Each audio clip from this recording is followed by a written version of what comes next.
There are places the world knows. And then there are the places only a few will ever experience, where every journey is crafted with intention and every destination reveals something extraordinary. From the Mediterranean to the Arabian Gulf and beyond, this is a world built on trust, discretion, and access. Welcome to Yachting Confidential, presented by International Yacht Register, the conversations behind exceptional yachts, remarkable destinations, and the people shaping luxury around the world. Welcome to Yachting Confidential. I'm Sabrina van Maltha, and today we will be joined by Nick Walker, director at Imperium Group, a family office with locations in Jersey, London, Switzerland, and the Middle East. So a family office is actually at the heart of some of the world's most successful families, helping them manage everything from investments and succession planning to luxury assets, lifestyle, and long-term legacy. So where does yachting fit into this picture? That's what we're going to explore in today's episode. We're going to learn a little bit more about Nick and his experience in the family office sector, and we're going to learn what a family office can actually do for a wealthy family. Hey, Nick, welcome to Yachting Confidential, and thank you so much for joining us. I'm super happy that we could finally have this interview. We have been talking about it for a while, but obviously both had a very intense summer season. Indeed. No, thank you very much for having me. Of course, it's a pleasure. So before we get into family offices and yachting, let's start with you. I believe you have a very long career in financial services, but you also have a very strong background on the water. You're an yacht master and RYA instructor. Could you tell us a little bit more? How did these two worlds come together for you? So after school and university, I spent a couple of years working in financial services, just as most people do, trying to work out what they want to do. Mm-hmm. And during that period, I was given the opportunity to join as crew on a round-the-world yacht race. Oh, wow. Which, as a keen sailor, I just couldn't resist the opportunity. So I did that, had an amazing time. It was an incredible experience, made lifelong friends. And it just cemented my love of sailing and being on the water. So post-race, I stayed in the marine industry for a number of years. Mm-hmm. I ran a RYA sailing school in Menorca for a number of years. I did some charter work, some deliveries, and had a fabulous time and met my wife doing it as well, which was an added bonus. I can imagine. And then time came when you start to discuss moving ashore, in no small part driven by, talks about starting a family. Mm-hmm. So we chose to move to Jersey, where we knew we could likely find work and we were closer to family and also still close to the sea. I initially worked for a trust company specializing in private client work. And one of my key clients was a Norwegian ship owner. So he was a fascinating client, a mentor in many ways to me, and in terms of my introduction to that side of the industry. And I supported his business looking after a fleet of container vessels and bulk carriers. I even completed my chartered shipbroker qualifications while doing that job. Okay. And he also owned a private yacht, and that sort of gave me that taste for what I really wanted to do as part of that role, and more specifically towards yachts and super yachts. And that's what I've been focused on for the last 15 years. However, I still do remind my children that if it wasn't for them, I'd still be probably working on the water. So really? So I very much enjoyed doing. What about your children as well? They have a passion for the sea? Very much so, very much so. They both have their powerboat qualifications, and at any given opportunity, especially given the lovely weather we've had in the UK over recent months, we've spent a lot of time on the water. It's an interesting story, how it starts from being on the water and then all of a sudden into the family office sector. Yep. And, I really enjoy what I do now, working with private clients and their families. I get a real satisfaction of being a key part of their setup, and particularly dealing with yachts, which is a passion asset. So it's quite an emotive asset. And having that background, I think, helps connect when we're discussing those assets. Yeah. So I believe you've had around 19 years of experience in the family office sector, or? Yes, it's probably a little bit more than that, yes, but it's ticking along. So, and I've had a great time with a lot of varied experience and very enjoyable, and continue to do it for a little while longer. And what is it about working with ultra high net worth individuals and families that still interests you after so many years? I think deep down it's that Imperium is a trust company business. We are ultimately fiduciaries. So, it's a regulated industry in a similar way to a bank would be regulated. We're entrusted to look after others' assets. Mm-hmm. And I think it's that element that I really embrace, the fact that people would hand over their most beloved assets and possessions and wealth for someone else to sort of help them support. And I enjoy doing that. And I particularly enjoy the element as well when it becomes multi-generational. Yeah. And that you deal with a client, but then, eventually you deal with their kids and maybe even their grandkids. And you build a very strong relationship quite often with them, and that trust and loyalty can develop over a period of time, which is great. Oh, wonderful. So do you feel like after those 19 or in those 19 years of time, you've seen a lot of changes in the industry as well? Not a huge amount. I think if we're talking specifically about luxury assets and yachts and those types of passion assets, I would say that the industry and the environment has become a little bit more professional and governance-led, which, has been driven by changes in legislation for tax or anti-money laundering. But this is all positive stuff. This is very, good for the industry. But it also has meant that we've become an ever more important part of the family's setup. Yeah. To support them with that changing environment. So again, I embrace that. And Imperium have a very experienced team that we don't just service clients with luxury assets. It's a much broader service offering for private clients, encompassing estate and succession planning and multi-generational support for their families. And one thing that we aim to do is maintain those long-term, stable and consistent relationships and support for them. Wonderful. So for someone listening who may not really understand what a family office does, can you explain in simple terms what it is that you can do for a family?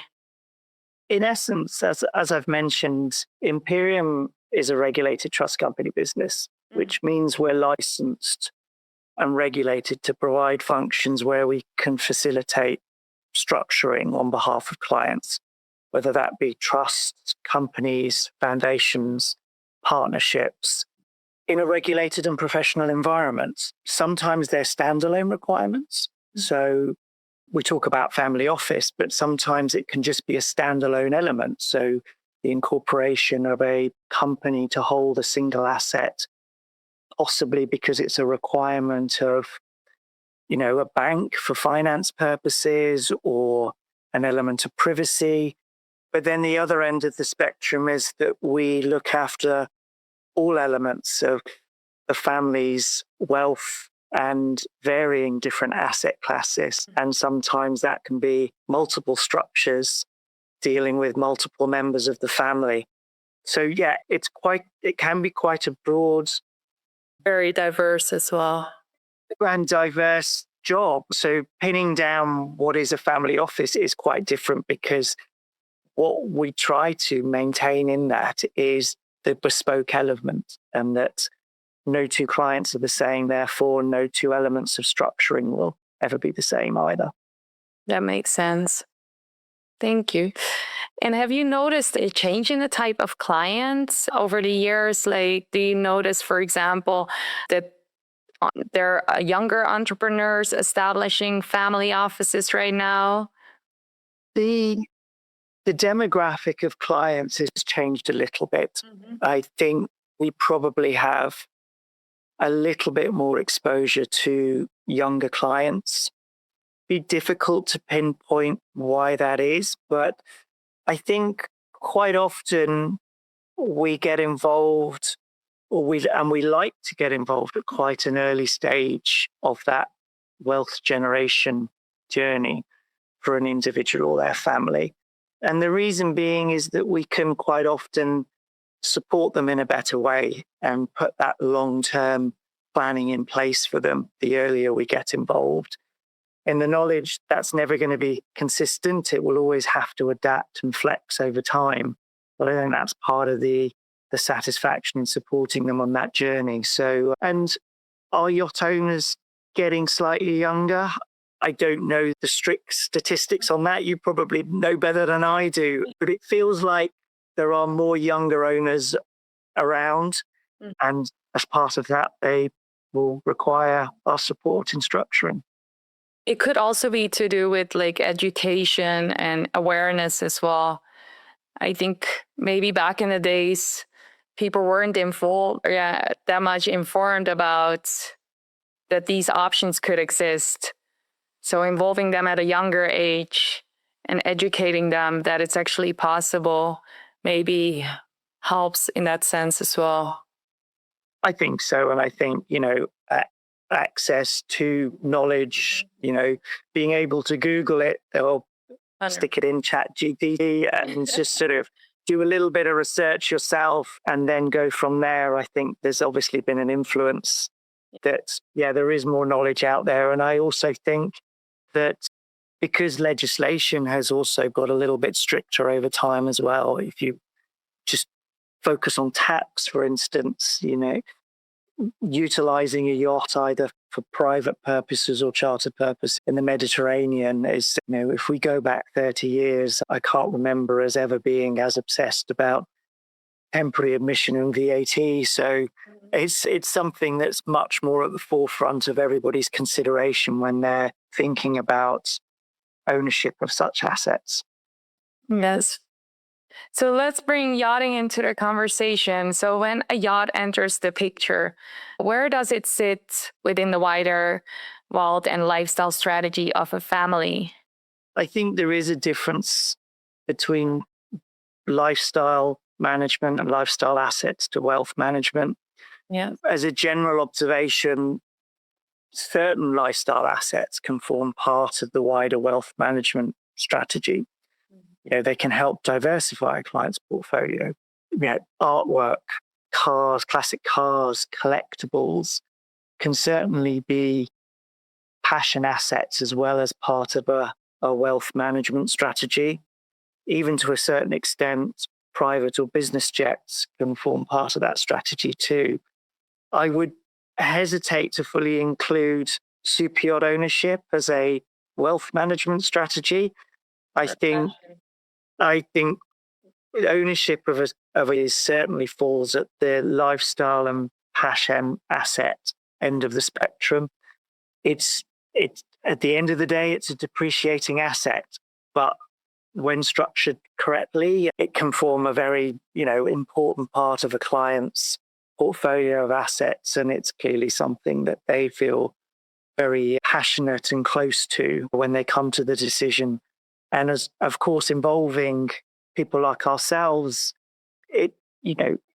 structuring it properly can provide super benefits when it comes to tax planning, access to finance. And of course, even with the younger generation that seem to be a little bit more entrepreneurial, but structuring it properly and you bring finance into scope, it can release liquidity as well for them to go off and then do other things. So it's definitely a lifestyle asset on that end of the spectrum. And what are the misconceptions around yacht ownership? because having to deal with all these kind of clients, I'm sure you can tell what are the misconceptions about yacht ownership. I mean, I suppose what comes forefront of the misconception, if it's called a misconception, but it normally forms part of the initial discussions, is costs. You see a price tag on a yacht, and I think it's that taking 2 steps back and realizing that's just part of the story. And when you start to talk about the annual running costs of such assets, that eyes sometimes start to open a little bit wider when you have those conversations. But that's part of the enjoyment of my role and other stakeholders in our industry, is providing that knowledge and education of what your yacht ownership is all about. And, costs can form part of that. And it's a very important part of making potential owners aware of where this is going and what they're getting themselves into. That's great. Well, it's a journey for them as well, and a learning experience. So what are other kinds of questions that you think people interested in a yacht should be asking themselves before they even start looking? I think probably the main questions that come up are the how and the where. So how do you want to use it? Is it something that you want to use privately? Is it something that you want to use with your family? Is it something that you want to use as a mobile office? So it could form an integral part of your business activity. Do you want to charter it? Do you want to, offset some of the costs by chartering the yacht? And not only we found, and I'm sure you've found, that not only can charter offset some of the costs, but it's also a very useful mechanism for ensuring that the yacht is well maintained and to the exceptional levels that a client sort of expects, and that the crew and stakeholders are all engaged as well.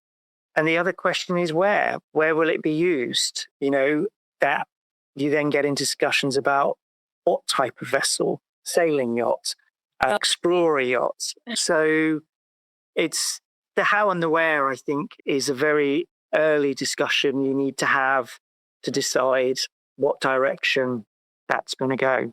And when someone is interested in buying a yacht, is it then mostly one person driving that decision, or is it more like a family discussion? Because that could make it a bit more complicated, I can imagine. I would say there's normally an instigator within the family. Sometimes it's a wider family decision, but it's always very nice to make the whole process a very collaborative one. And that's not just to involve the family. Of course, they're first and foremost in that decision, but ensure that there's collaboration around all the other stakeholders involved, whether that be us, whether that be you, the lawyers, the tax advisors, the managers, the brokers, and ensuring that everybody is moving in the right direction and ultimately in the best direction for the client.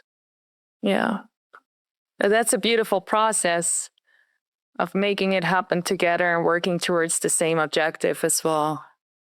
It is indeed. And I think just on that point, I think it's very important that you would very rarely, if indeed ever, try and talk a client into a passion asset. Yeah, that decision should absolutely be borne by the client and then a desire they have for that particular asset. I think, if anything, part of our role might be to try and talk them out of it and just to test, and examine their conviction in that decision and to make sure it's the right one for them. It's a great one, yes. Because if it's something that they really want, they will definitely go and push. Absolutely. I have absolutely no doubt that I've talked a few prospective owners out of buying a yacht in the last 20 so years. So that's a good feeling too, because hopefully that's ultimately the right decision for them. And have you noticed, or have you had many clients that actually then all of a sudden said like, no, it's not really what I want to do? I think the aim is but the aim is for that to happen before they've purchased anything and before they've spent any money on anything. And sometimes it's a discussion about maybe they should spend a few more years or seasons chartering Yeah. and just trying to work out exactly what they feel they want. Yeah, what kind of vessel, how they want to use it, where they want to use it. And chartering is an incredibly useful way of doing that and is an important part of the process towards ownership. Yeah, that's a really good one as well. And can you walk us through the process, what it looks like from the actual interest to the final decision of buying a yacht? I'm sure it's a long process, but maybe you can explain. It's a podcast in itself, I think. I think that would probably depend entirely whether it was a broker deal or a new build. But just to go back to the point, I think the important bit is the collaboration between everybody. For my part, that's crucial. I think you need to get as many of the stakeholders involved in the process as early as possible.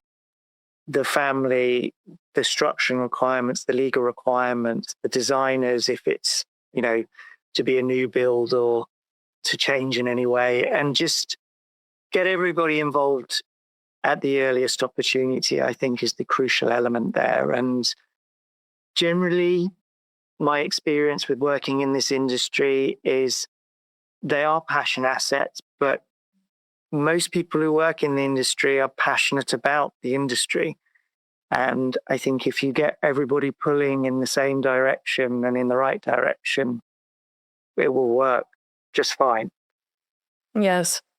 And I'm sure you've seen a lot of these transactions. From your experience, what makes a yacht broker stand out as truly useful in that process, talking about all these different parties? I think it's someone who ultimately understands the client's requirements. I think, to flip the question slightly, I think something that would worry me is if I got any indication that something was being forced or coerced in any way. This comes back to, ultimately it's the client's desire and conviction to have a yacht, and that should be worked with, not against. And I think for a broker or indeed any stakeholder involved, it's ensuring that is maintained throughout. It's really important. Yeah.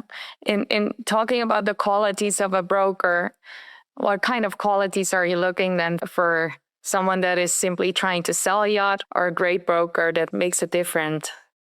I think the brokers probably that have worked in other elements of the industry seem to stand out to me, whether they've been captains before or whether they've worked as yacht managers or in different areas of the industry.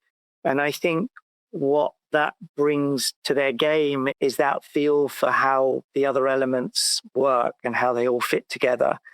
If you're working on a project in isolation as a broker and the sale is the all-important bit, I think that can run into difficulties. I think a wider understanding of all the different elements that bring it together is incredibly important. And I think, ultimately, we want those long-standing relationships as well. We want that trust and loyalty to be developed with the clients and with all the stakeholders. And that's got to start from a sound foundation. And I think our best clients are ones we've had for many years and who have enjoyed those yachts over all those years and sometimes have owned multiple yachts over those years. So that's the end. That's the aim, really. That's the summit for where we're heading and the satisfaction we get out of that. Yeah, it's not really about selling, actually. It's about more advising the client and then helping them find what it is that they are looking for. I find selling always so pushy. So, if you're trying to push something, but that's never going to be, for the long term, it's not going to be sustainable. Yes. Yeah. It has to be driven by the client first and foremost. And I think if there's any element or indication that the process is being forced, then that's a warning sign. Yeah. Because I think the potential then to move into territory where the owner doesn't really end up with exactly what they wanted, it's not an ideal result. No, I can imagine. It's a big purchase, big decision as well. Indeed. It is indeed. It is indeed. And I think the worry there is that it is a big purchase. There's a lot of money involved, a lot of emotional investment in it. And if they walk away after a year or two with a bad taste in their mouth, I think you're fairly guaranteed they will never come back again. Yeah. Which is not what we want. We want to share our love of the ocean and of sailing and spending time on boats. So it's got to be an enjoyable process. Enjoy it, of course. Oh, great. So what makes a well-prepared yacht owner? A well-prepared yacht owner, I think, is access to that knowledge and gathering people around them that have that knowledge and can share that knowledge.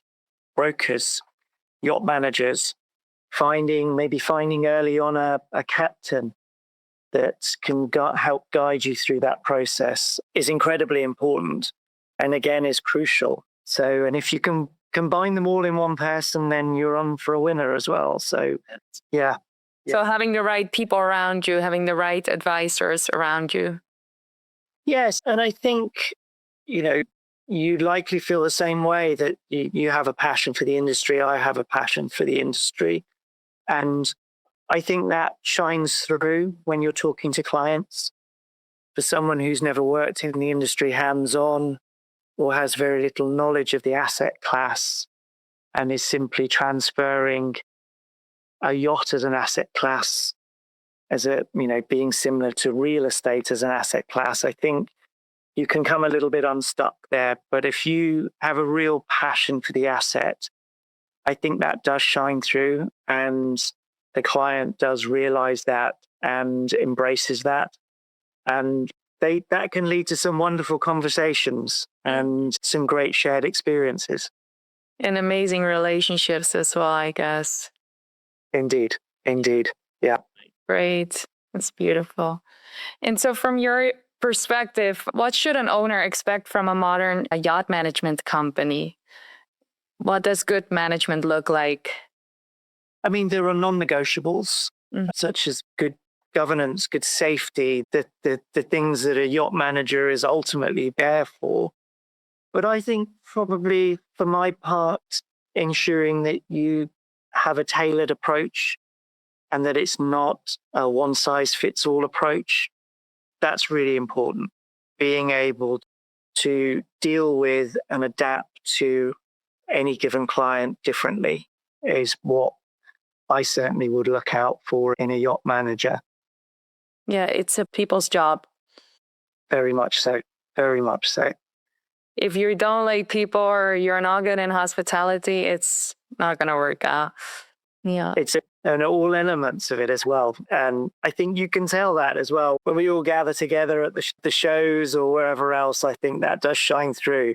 The passion for what all of us do, and the fact that if any one element of that disappears, it'll fall apart slightly. So again, you come back to that word collaboration and ensure we're all sort of pulling in the same direction and all enjoying it as we go. For sure. Yeah, enjoying it for sure. Great. So I'm sure you've seen many fascinating transactions over the years. Is there any purchase that stands out to you, maybe because of the yacht or the owner or the circumstances, something that you can share?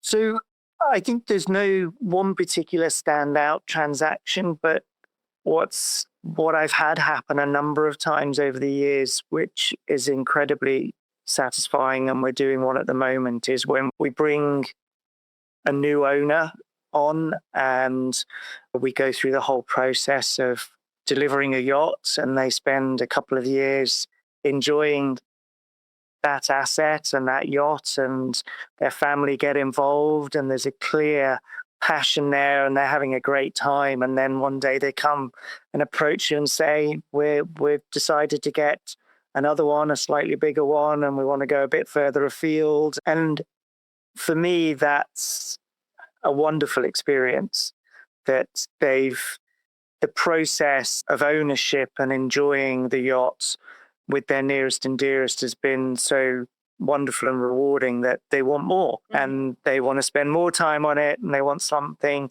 They've decided that they might want to change a few bits, and they know what they like and they don't like about the yacht. So, I mean, we're going through that process at the moment, and it's a wonderful experience. Yeah, I can imagine, especially very special if they're building their own vessel as well, and that they're getting involved in that process. Absolutely. Special. Absolutely. Oh, wow. It's nice that you get to experience that together. It is indeed. It is indeed. But, Yeah. as I'm sure you do as well. So, yeah. Yes, for sure. Well, thank you so much, Nick. I really enjoyed our conversation. Just to finalize the interview, I have a quick fire round of questions. So no overthinking, just a very quick answer. What comes to mind first? Okay. So you ready? Yep. Go for it. Yacht, villa, or private jet? Definitely yacht. Yeah. No question. Monaco or Dubai? I would say Monaco. Most underrated cruising area? I still have a very soft spot for Menorca. It's quite a small cruising area, but there are just some lovely bays to visit, some lovely towns to visit. And I have always had a very enjoyable time cruising around the coastline of Menorca. Yeah, it's a beautiful island. And you probably love the Spanish culture then as well. I do indeed. The Spanish culture, the Spanish food, the Spanish wine. Yes. What's not to like? I agree. Good one. One luxury trend that is here to stay.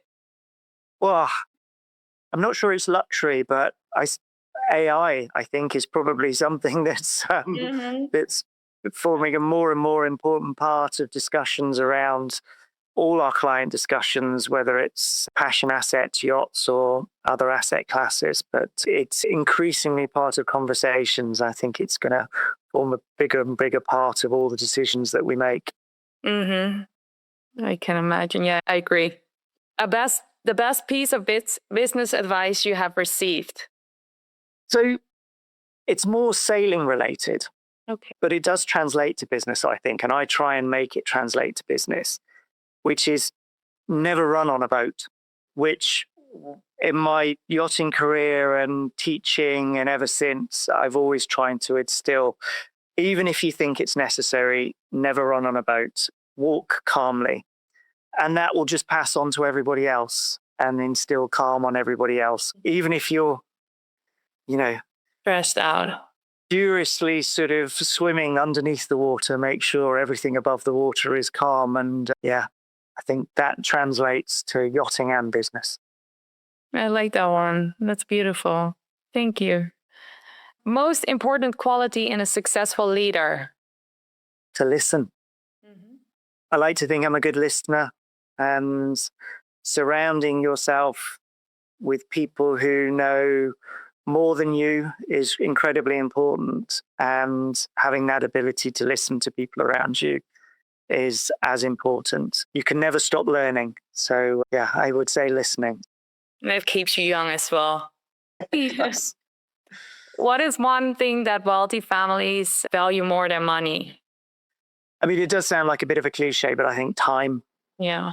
And I think a lot of what we do is try and give our clients time, whether it's time with their families or, if you talk about private jet ownership, ensuring that, yes, time on the water, time in nature. Yeah, I think time is one that we try and sort of fit into a lot of conversations we have with clients. Great. And finally, if you could have dinner with anyone, past or present, who would that be? I think I'd have to choose someone in the past. I suppose because if it's present, there's always that hope that I might still have dinner with them. You never know. And it would have to be sailing related. So I would probably go for someone like Sir Peter Blake, who had a huge passion for sailing, an adventurous soul, explorer. I'm sure he would have a story or two. So, yeah, and then he turned that passion into environmental causes. So, if I could turn back the clock and go for a sail, maybe a spot of fishing, throw whatever we catch on a grill, have some drinks and talk into the night on a beach somewhere, then that would be lovely. That sounds great. Nick, thank you so much. I really enjoyed our conversation, and I think you have given us a very interesting perspective on where yachting sits within the wider world of wealth, family offices, and luxury assets. So thank you so much for joining us on Yachting Confidential, and thank you everyone for listening. I see you in the next episode. If your brand belongs in the heart of the yachting world, this is where it happens. Yachting International Radio reaches over 1 million yachting professionals and enthusiasts every month, with 77 million impressions, 220,000 social followers, and 74,000 podcast subscribers. Our hosts are insiders, crew, captains, CEOs, trusted voices shaping the industry. This is targeted, high-impact advertising in a luxury niche. Visit yachtinginternationalradio.com/advertise. Your audience is already listening.